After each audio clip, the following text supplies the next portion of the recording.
Good morning students. आज हम हमारी first poem the noble nature start करेंगे। सभ्य स्वभाव, सज्जन प्रकृति। In the poem the noble nature नाम की इस कविता में the poet Ben Jonson highlights the qualities. Ben Jonson कवि जो हैं उन्होंने गुणों को हाईलाइट किया है that a man must possess to be considered as noble, जो कि एक सभ्य, एक सज्जन होने के लिए एक व्यक्ति में होने चाहिए। तो ऐसे स्वभाव का उन्होंने वर्णन किया है कि अगर हमें एक सज्जन व्यक्ति बनना है तो हमें कौन से गुण होने चाहिए।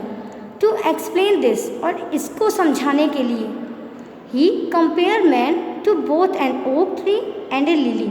उन्होंने ओक के और लिली के फूल की दोनों के बीच में तुलनात्मक तरीके से गुणों को बताया है। If man is like an oak tree, अगर कोई व्यक्ति एक ओक के पेड़ की तरह होता है, he will no doubt live a long life, तो इसमें संदेह नहीं होगा कि उसका जीवन बहुत लंबा होगा। He may also physically grow to be bulky like the tree, और वो शारीरिक रूप से निसंदेह ही एक पेड़ के समान विशालकाय हो सकता है, मतलब उसका आकार शारीरिक रूप से वो बहुत बड़ा हो सकता है। But just as the oak becomes a lifeless piece of log, परंतु जिस प्रकार ओक का जो पेड़ होता है वो लाइफलेस पीस ऑफ लॉग, एक निर्जीव सा लकड़ी का टुकड़ा होता है। A man blessed with physically build, material asset and long life will not remain for long in the minds of people around him। तो उसी प्रकार ए मैन, एक व्यक्ति भी blessed with physical build, वो शारीरिक रूप से बहुत स्वस्थ हो सकता है, उस पर आशीर्वाद हो सकता है कि पेड़ के समान वो विशालकाय हो।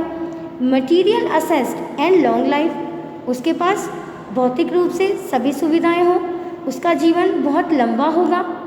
Remain for long in the minds of people around him, और अपने आसपास जितने भी लोग होंगे उनके सभी के दिमाग में, विचार में उस समय वो नहीं होगा।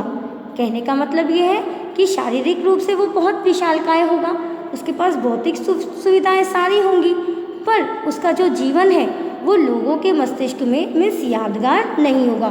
जिस प्रकार महाराणा प्रताप का जीवन हमारे लिए यादगार है, हम आज तक उनको अपनी विचारों में जीवित रखते हैं, किताबों में वो हमारे लिए जीवित है, तो उसी प्रकार अगर एक व्यक्ति को अपना जीवन बहुत ही यादगार बनाना है या प्रेरणास्पद बनाना है तो उसे ओक के समान नहीं होना होगा, क्योंकि ओक के समान क्या होगा, शारीरिक रूप से तो वो बहुत मजबूत होगा, पर लोगों के मस्तिष्क में मानसिक रूप से लोगों के प्रेरणा का स्रोत वो नहीं बनेगा। हाउएवर, और आगे वो तुलना कर रहे हैं ना, तो ओक के बारे में उन्होंने बताया। अब आगे, however if man is like a lily, पर अगर एक व्यक्ति लिली के समान, लिली का जो फूल है उसके समान अगर होगा, he is likely to have a short life span, तो उसका जीवन जो है वो बहुत ही छोटा सा होगा। The lily blooms by the day and withers by the night, क्योंकि लिली का जो फूल होता है वो दिन में तो खिलता है और रात को वो टूटकर गिर जाता है।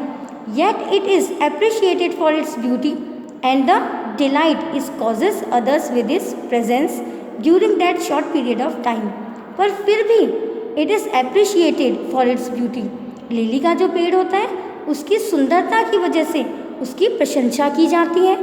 And the delight is causes others, और यह उसकी सुंदरता जो है वो अन्य लोगों की खुशी का कारण भी बनती है। विद इट्स प्रेजेंस ड्यूरिंग, उसकी उपस्थिति के दौरान, that short period of time, जो कि उसका छोटा सा जीवन होता है, उस छोटे से जीवन में भी वो अन्य लोगों की खुशी का कारण बनती है। उसकी उपस्थिति में अन्य लोग बहुत खुश महसूस करते हैं क्योंकि उसकी सुंदरता की प्रशंसा की जाती है। सिमिलरली, उसी प्रकार से if man does good during the short period he lives people will continue to talk good about him even after he is gone.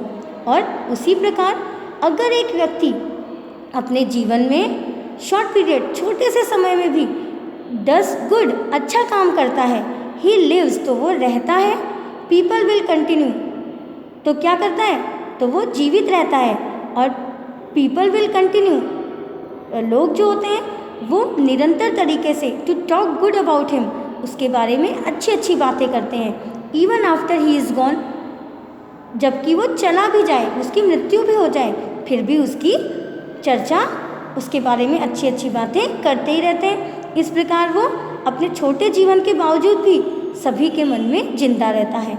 This is what actually makes a man novel. और यही वो बात है जो वास्तव में एक व्यक्ति को सभ्य सज्जन बनाती है।